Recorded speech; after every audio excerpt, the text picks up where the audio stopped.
privilèges selon Éphésiens 3. La première étape est la foi. Nous devons faire ce qui ne nous est pas naturel. Nous devons accepter les pas de Dieu et abandonner notre plan. La foi est première et puis il y a plus. Nous avons parlé des étapes. Ces semaines-ci, premièrement, nous devons développer une relation intime avec Dieu.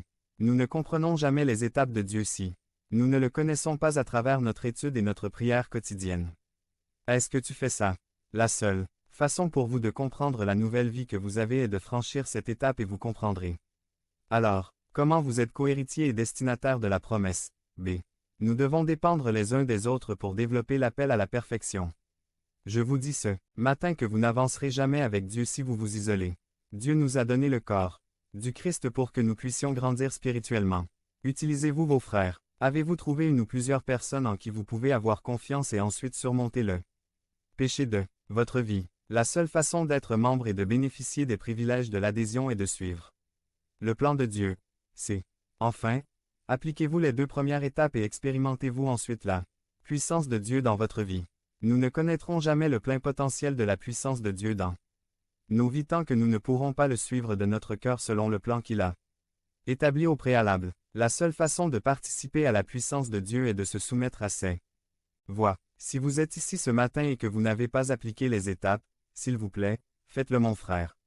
Si vous ne ressentez pas la puissance de Dieu, veuillez prendre les mesures nécessaires.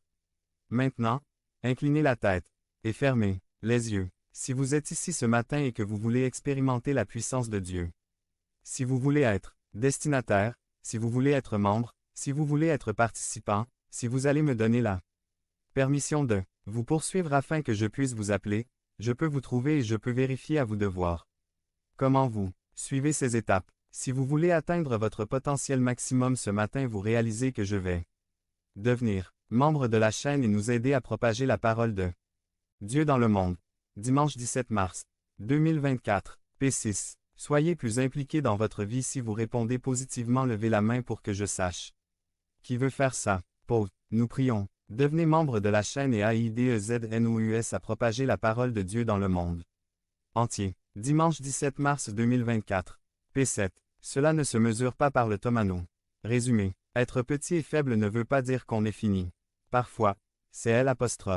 Évidence de celui qui ne peut être vaincu, malgré tout. Par Craig Bennett. Philadelphie. RE accent aigu V. 3. 7-13. C'est à l'ange de l'église de Philadelphie, écrit. Celui qui est saint et véritable, qui a la clé de David, qui ouvre et personne ne ferme, et qui ferme et personne ne ferme, s'ouvre, dit ces choses. 8. Je connais tes œuvres. Voici, j'ai mis devant toi une porte ouverte, que personne ne peut fermer. Car tu as peu de pouvoir et tu as gardé ma parole et tu n'as pas renié mon nom.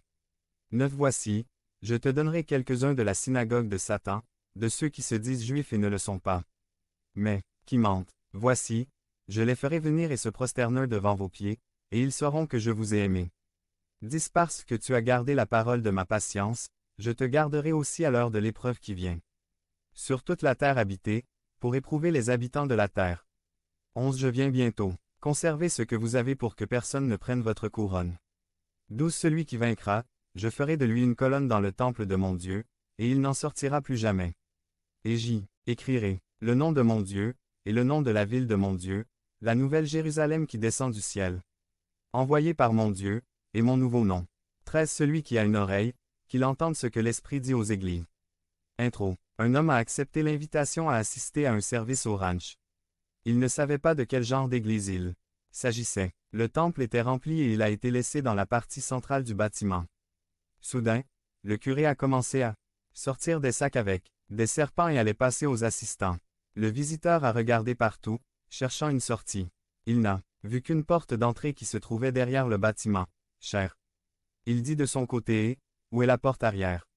L'homme répond, nous n'avons pas celle-là. Alors L'. Invité dit, et où voulez-vous qu'elle soit créée? D'une manière ou d'une autre l'invité était déterminé à en ouvrir une nouvelle porte. Apocalypse 3. 20 portes de la relation rétablie. Jean 10. 9 portes du salut. Col. 4.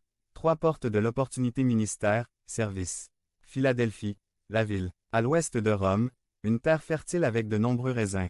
Le centre de culte du dieu grec Dionysius. Devenez membre de la chaîne et aidez-nous à propager la parole de Dieu à travers le monde Point. Dimanche 17 mars 2024. Si vous croyez en la puissance de Dieu, commentez 11h11. Le dieu du vin. C'était aussi une zone de plusieurs volcans actifs. Il était courant de voir des murs fissurés et d'autres tombés. Il existait dans cette ville un groupe de fidèles chrétiens. Christ est introduit dans le volume 3 avec 3 qualités. 1. Saint. 2. Vrai. On peut lui faire entièrement confiance. 3. Celui qui a la clé de David. Ce propriétaire de la clé du palais, c'est Adeur du royaume éternel. La condition de la congrégation v. 8. 1. Faible. De peu de pouvoir. Au mieux, ils avaient traversé de nombreuses épreuves, mais ils continuèrent à pied, déterminés à remporter la victoire. 2. Adeptes zélés de la parole, dévoués à la parole de Dieu.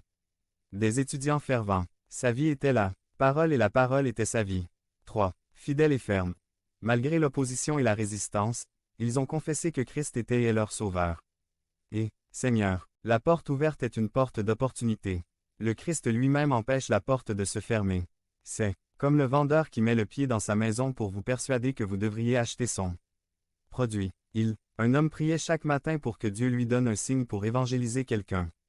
Un jour, il est monté dans le bus pour se rendre au travail. Soudain, un homme robuste arrive et s'assoit à côté d'elle.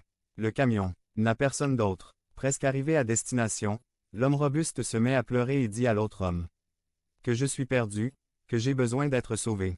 L'homme incline vivement la tête et prie en disant « Seigneur, Jésus-Christ, se pourrait-il que ce soit là le signe? Cela ne rend pas les choses difficiles. La porte est volontairement ouverte. Il y a des gens perdus qui veulent vraiment être sauvés. Ils attendent juste que quelqu'un leur parle et les aide à comprendre le plan du salut. Des promesses pour ceux qui franchissent la porte. 1. Certains ennemis de l'Église reconnaîtront que Christ est le chemin. Ils s'humilieront et reconnaîtront leur erreur. V.